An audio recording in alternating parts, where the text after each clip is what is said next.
Hello everyone. Laws of motion कर रहे हैं। पहले क्या क्या किया हुआ है भाई? Force, Newton's laws of motion और फ्री बॉडी डायग्राम। और इस वीडियो में क्या करेंगे? इसमें हम पढ़ेंगे friction, laws of friction, angle of friction and angle of repose. क्या पता होना चाहिए? सबसे पहली बात, फोर्स क्या होता है? इट इज अ पुश और a pull, Newton's first law. ठीक है। Momentum which is P equal to mv, Newton second law which says F equal to ma। ये सब पढ़ना है तो पुराने वीडियोस देखो। चलिए, फ्रिक्शन क्या होता है? सो फ्रिक्शन, अगर हम बात करें, it is an opposing force that comes into play when one body actually moves or tries to move over the surface of another body. Static friction, the opposing force that comes into play when one body tends to move over the surface of another but the actual motion has yet not started. मतलब कोशिश तो कर रही है move करने की body, but motion अब तक स्टार्ट नहीं हुआ है। वो है स्टैटिक। स्टैटिक मतलब ही रेस्ट होता है। ठीक है। Limiting friction, it is the maximum opposing force that comes into play when one body is just at the verge of moving over the surface of another body। मतलब जब एक body दूसरी body के surface पे just move करने वाली हो ना, उससे जस्ट पहले जो मैक्सिमम फ्रिक्शन है उसे लिमिटिंग फ्रिक्शन कहते हैं। काइनेटिक, जब एक बॉडी एक्चुअली दूसरी बॉडी के सरफेस पे मूव कर रही है तो फ्रिक्शन तो तब भी लग रहा है, उसे कहते हैं काइनेटिक फ्रिक्शन। अच्छा, अब यहाँ पे ये देखो, एक एंट के मूवमेंट पे आपने फोर्स ऑफ फ्रिक्शन और अप्लाइड फोर्स का ग्राफ बनाया हुआ है, जो इस तरह का बनेगा। ये अप्लाइड फोर्स, ये फ्रिक्शनल फोर्स। तो ये ग्राफ देखो इसी तरह का है। इस ग्राफ में देखो, मैक्सिमम वैल्यू लेता है, फिर ये थोड़ा नीचे आता है और फिर ये कांस्टेंट हो जाता है। हम पॉइंट्स को नाम दे देते हैं। ठीक है। तो इसमें आपका ये जो है, ये है स्टैटिक फ्रिक्शन। ये देखो स्टैटिक, ये हो गया limiting static friction, maximum value, फिर ये थोड़ा नीचे आया और फिर ये हो गया काइनेटिक फ्रिक्शन।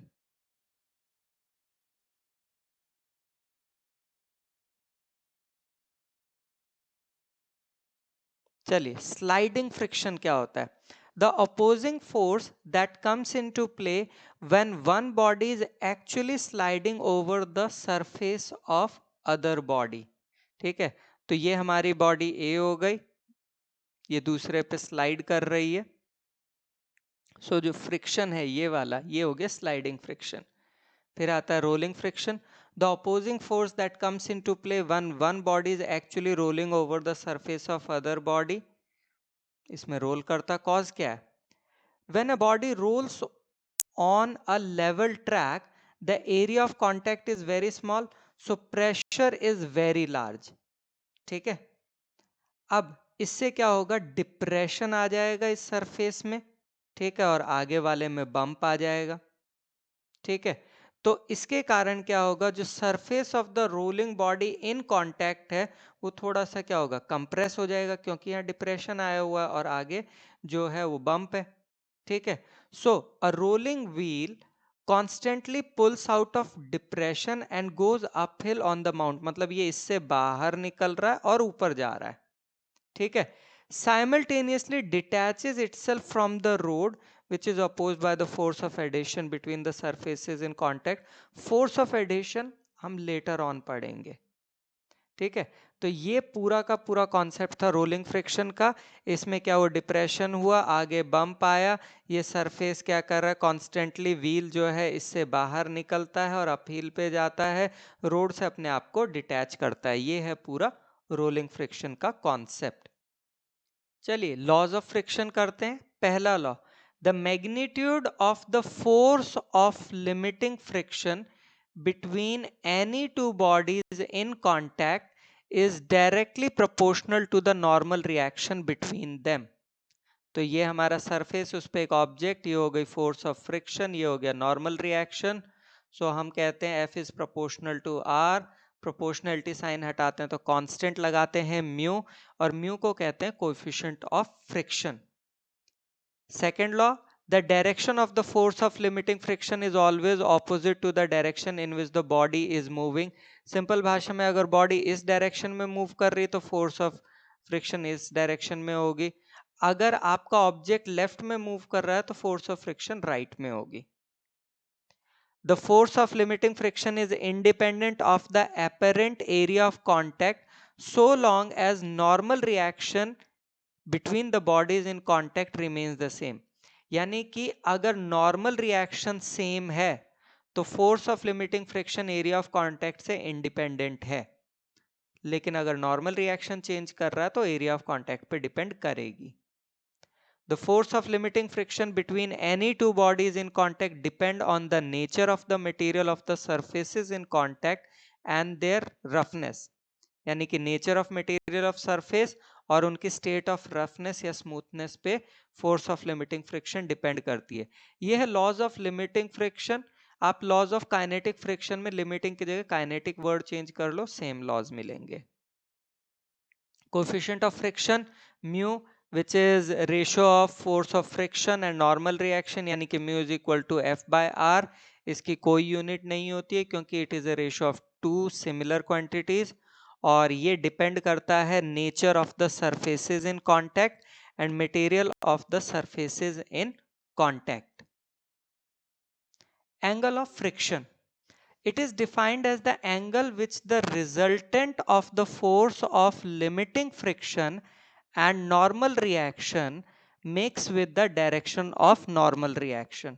ठीक है, तो हमने एक ऑब्जेक्ट लिया, सरफेस पे लाई कर रहा है, इसका वेट mg नीचे की तरफ, नॉर्मल रिएक्शन ऊपर की तरफ, फोर्स ऑफ फ्रिक्शन हो गई, ये हमने जो ग्रीन से रिप्रेजेंट की, अप्लाइड फोर्स भी दिखा दी और एंगल ऑफ फ्रिक्शन हमने बता दिया.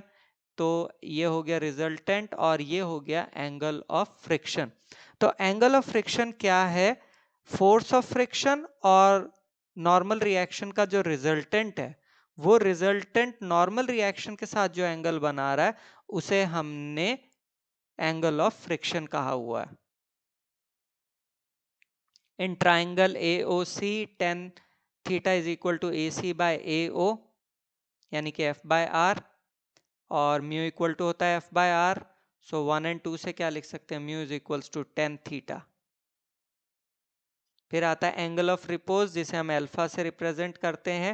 It is defined as the minimum angle of inclination of a plane with the horizontal such that a body placed on the plane just begins to slide down. तो हमने एक incline plane और उस पे हमने एक ऑब्जेक्ट कंसीडर किया हुआ है, ये इसका वेट एक्टिंग डाउनवर्ड्स. ठीक है, ये हो गई इसकी नॉर्मल रिएक्शन, फिर ये हो गई फोर्स ऑफ फ्रिक्शन, ऑब्जेक्ट नीचे की तरफ आ रहा है, फोर्स ऑफ फ्रिक्शन ऊपर की तरफ है, और अल्फा हो गया हमारा angle of repose.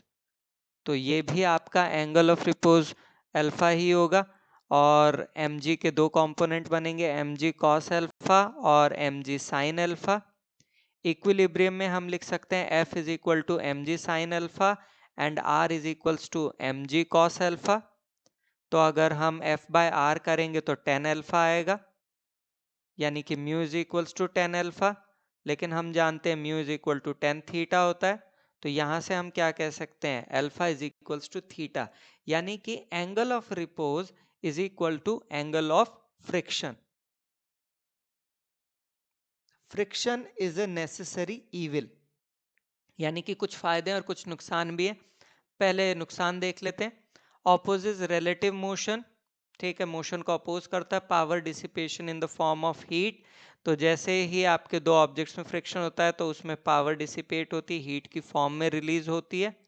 Causes wear and tear. ये देखो नया टायर और ये फ्रिक्शन के कारण जो है वियर एंड टेयर हो गई इस टायर में. फिर बात आती है कि नेसेसरी इविल कहा था, तो अगर नुकसान है तो कुछ फायदे भी होंगे. यानी कि फ्रिक्शन कहाँ यूज होता है? Kinetic friction used by brakes in machines and automobiles is required for stopping relative motion. ठीक है, अब ये ब्रेक ही नहीं होंगे तो आप क्या है, आपका जो व्हीकल है वो मूव स्टॉप कैसे करोगे? चलता ही जाएगा. How will you stop it? It helps in walking and other movements. Again चलते हैं, चलते हुए अगर रुकना चाहते हैं तो फ्रिक्शन के कारण रुकते हो, अदरवाइज चले ही जाओगे। Friction between the tires and the road provides necessary external force to accelerate the vehicle। यानी कि अगर आपको रोड और टायर के बीच में फ्रिक्शनल फोर्स नहीं होगी तो आप राउंड टर्न नहीं ले सकते, ठीक है, एक्सेलरेट नहीं कर सकते। Methods of reducing friction, friction को कैसे रिड्यूस किया जा सकता है? ल्यूब्रिकेंट्स ले लो, ऑयल और ग्रीस। अगर देखें तो हम फ्रिक्शन का बेसिक कॉन्सेप्ट क्या कहते हैं कि प्रोजेक्शन डिप्रेशन होते हैं सरफेस में। तो अब जब आप ऑयल और ग्रीस लगाओगे तो आपने उन डिप्रेशंस को भर दिया, तो उससे क्या होगा, फ्रिक्शन कम हो जाएगा। Using ball bearings between two moving parts of a machine, तो बॉल बेयरिंग्स यूज करके भी फ्रिक्शन को रिड्यूस किया जा सकता है। जरा बॉल बेयरिंग सब समझ के देखते हैं होता क्या है। ये देखो, ये है बॉल बेयरिंग्स का मोट, ये जो है ये बॉल बेयरिंग्स है, ठीक है। ये हम इसका स्टैटिक पार्ट देखते हैं। तो बॉल बेयरिंग के अरेंजमेंट में आपको A and C coaxial cylinders हैं, बी जो है वो हार्ड स्टील बॉल्स हैं जो ए और सी के बीच में है, ए जो है वो आपका एक्सेल से जुड़ा होता है, सी जो है वो आपका व्हील से जुड़ा होता है। जब आपका व्हील रोटेट करेगा, ठीक है, तो उसके कारण क्या होंगी, जो बॉल्स ऑन द एक्सेल होंगी वो मूव करेंगी। ये देखो, ये मूव कर रहा है तो बॉल्स मूव कर रही हैं, ठीक है। लेकिन ध्यान दो, एक का मूवमेंट आपका ये अगर एंटी क्लॉकवाइज है तो ये मूवमेंट क्लॉकवाइज है, ठीक है। अब इस केस में क्या रोल कर रही है ना, रोल कर रही है मतलब वो रोलिंग फ्रिक्शन में कन्वर्ट हो गया, जो कि स्लाइडिंग से तो कम ही होता है, तो इसका मतलब फ्रिक्शन रिड्यूस ही हुआ। चलिए कुछ एग्जांपल्स करते हैं टॉपिक समझने के लिए। Determine the maximum acceleration of the train in which a box lying on its floor will remain stationary given that the coefficient of static friction between the box and the train's floor is 0.15।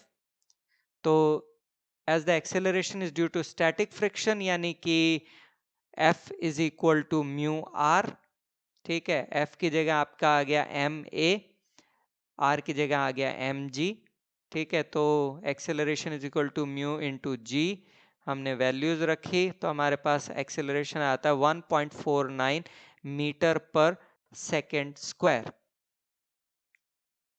Second question, a mass of 4 kg rest on a horizontal plane, the plane is gradually inclined at an angle theta equal to 15 degree, यानी कि angle of repose है। with the horizontal the mass just begins to slide, what is the coefficient of static friction between the block and the surface। चलिए, mass given है, angle of repose given है, हम जानते हैं mu is equal to 10 theta, यानी कि mu is equal to 1015, या mu S है यानी कि स्टैटिक के लिए, तो वो आ गया 0.27। Question number 3, what is the acceleration of the block and the trolley system shown in figure if the coefficient of kinetic friction between the trolley and the surface is 0.04? What is the tension in the string? Take G is equal to 10, neglect the mass of the string। Okay, चलिए हमने क्या किया कि ये देखो, इसका acceleration ये नीचे की तरफ, इसका लेफ्ट टू राइट ले लिया, इसमें टेंशन ये हो गई, इसमें टेंशन ऊपर की तरफ हो गई। चलिए फ्री बॉडी डायग्राम बनाते हैं पहले पार्ट के लिए। तो पहले पार्ट के लिए यानी कि यहाँ पे, ठीक है, तो ये हो गई force of friction, kinetic friction, और ये हो गया टेंशन, ठीक है। तो अब ऑब्जेक्ट, तो ये ट्रॉली तो इस साइड मूव कर ही रही है, इसका मतलब the tension is more than the force of friction and the difference should be equal to the force with which it is moving, यानी कि T minus Fk is equal to MWA, ठीक है। Fk की जगह हमने mu के R लिख दिया, ठीक है। अच्छा, फिर हमने क्या किया कि R की जगह पे mg कर दिया, ठीक है। फिर हमने वैल्यूज रखी तो T minus 8 is equal to 20A, equation number 1। फिर हम दूसरा केस लेते हैं इस पार्ट का, इसमें हम लिख सकते हैं 30 minus T is equal to 3a। Again यहाँ पे नीचे जा रहा है, इसका मतलब ये 30 जो है इस टेंशन से ज्यादा ही है, and the difference should be equal to mass into acceleration, ठीक है, यहां से आया 30 minus T is equal to 3a, equation number 2। 1 and 2 को सॉल्व करते हैं हम, तो a निकलता है हमारा 0.96 मीटर पर सेकेंड स्क्वायर। इक्वेशन नंबर 1 में अगर हम पुट करें तो t की वैल्यू निकलती है 27.1 न्यूटन। चलिए question number 4, the rear side of a truck is open and a box of mass 40 kg, ये हो गया box of mass 40 kg, is placed 5 metre away from the open end, यानी कि ये डिस्टेंस हो जाएगा 5 metre. The coefficient of friction between the box and the surface below is 0.15। On a straight road the truck starts from rest, यानी कि u0, and accelerates with 2 meter per second square, यानी कि a, at what distance from the starting point does the box fall of the truck, ignore size of the box। ठीक है जी, मास given है, mu given है, u0, a और distance 5 metre given है। now the force on the box due to the motion of the truck F equal to ma, तो वो निकलता है 80 न्यूटन। ठीक है, ये हो गई बैकवर्ड, तो ये हो गई force. Now, this backward motion of the box is opposed by the force of friction। तो ये जो force of friction है ये इसके इस motion को oppose करेगी, acting between the box and the floor of the truck। So frictional force F equal to mu mg, values रखी, कितना निकला 60 न्यूटन। तो नेट फोर्स कितनी निकलेगी, वो निकलेगी 80 माइनस 60 यानी कि 20 न्यूटन। अगेन बैकवर्ड, क्योंकि 80 न्यूटन वाली ज्यादा थी भाई। ना नेट बैकवर्ड एक्सेलरेशन कितना होगा, नेट फोर्स बाय मास। ठीक है, net force is 20, mass of box was 40, कितना निकला 0.5 मीटर पर सेकंड स्क्वायर। ठीक है, second equation of motion use करते हैं, s is equal to u t plus half a t square. ठीक है, तो t से निकला 20 अंडर रूट में आया सेकेंड्स में। ठीक है, यानी कि t is equal to under root of 20 seconds. Distance travelled by the truck s is equal to u t plus half a t square लगाया, तो कितना डिस्टेंस निकला 20 मीटर्स, यानी कि 20 metres after from the starting point box नीचे गिर जाएगा। Question number 5, a block of mass 8 kg is at rest on a plane inclined at 20 degree, यानी कि angle of repose। Okay, the block is connected to a vertical wall at the top of a plane by a string. The string is taut and parallel to the line of greatest slope of plane. If the tension is 13 Newton, find the frictional and normal components of the force exerted on the block by the plane. The string is cut, the block remains at rest but is on the point of slipping down the plane. Find the coefficient of friction between the block and the plane। काफी कुछ पूछा है यार। चलिए diagram replace किया, wait mg नीचे की तरफ, normal reaction, force of friction ऊपर की तरफ। ठीक है, टेंशन भी ऊपर की तरफ ही आ रहा है। mg cos 20 और mg sin 20, क्योंकि mg के कंपोनेंट्स बने, एंगल ऑफ रिपोज दिया ही हुआ था। ठीक है, अच्छा अब करते हैं ए पार्ट, फ्री बॉडी केस 1 देखते हैं, यानी कि ये वाला केस। सो mg sin 20 और ये t और f,